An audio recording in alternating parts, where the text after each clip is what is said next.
ত্রয়োদশ জাতীয় সংসদ নির্বাচনকে সামনে রেখে ৯ খাতে ৬৮টি প্রতিশ্রুতি দিয়ে নির্বাচনী ইশতেহার ঘোষণা করেছে এবি পার্টি। রোববার সংগঠনটির প্রধান কার্যালয়ে এই ইশতেহার ঘোষণা করেন আমার বাংলাদেশ পার্টির চেয়ারম্যান মুজিবুর রহমান মঞ্জু। ঘোষিত ইশতেহারে শিক্ষা, স্বাস্থ্য, যোগাযোগ ব্যবস্থা, ভূমি ব্যবস্থাপনা, সামাজিক আবাসন এবং নিরাপদ ব্যবস্থা, বেকারত্ব সমস্যা সমাধান, পরিবেশ রক্ষা, নারী নিরাপত্তা এবং সুরক্ষা, পররাষ্ট্রনীতি এবং প্রতিরক্ষা ও জাতীয় নিরাপত্তা, এই ৯টি খাতকে আলাদাভাবে ভাগ করা হয়েছে। সরকার গঠন করলে জাতীয় স্বাস্থ্য বীমা চালু করার প্রতিশ্রুতি দিয়েছে এবি পার্টি। তারা জানিয়েছেন গঠন করা হবে জাতীয় স্বাস্থ্য নিরাপত্তা টাস্ক ফোর্স। এছাড়াও প্রতিরক্ষা এবং জাতীয় নিরাপত্তায় সেনাবাহিনীর তত্ত্বাবধানে স্বেচ্ছাসেবী part time national service programme চালু করার অঙ্গীকার করেছে দলটি।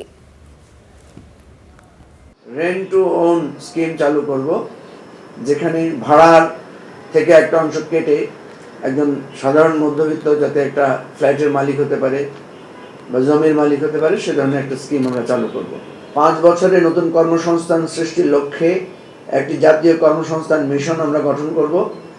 অবহেলিত জেলাগুলোতে রাস্তা, সেতু, পানি সরবরাহ এবং ডিজিটাল সংযোগ সম্প্রসারণের মাধ্যমে শ্রমনির্ভর অবকাঠামো খাতে বড় আকারে কর্মসংস্থান সৃষ্টি করা হবে। পানীয় সামুদ্রিক নিরাপত্তা এবং ব্লু ইকোনমির ব্যাপারটাকে আমরা অগ্রাধিকার দিব। আঞ্চলিক পরিবহন ও বাণিজ্য সংযোগ বৃদ্ধি করব। বাংলাদেশের পাসপোর্টের বৈশ্বিক মর্যাদা বৃদ্ধি করার জন্য আমরা পদক্ষেপ নেব।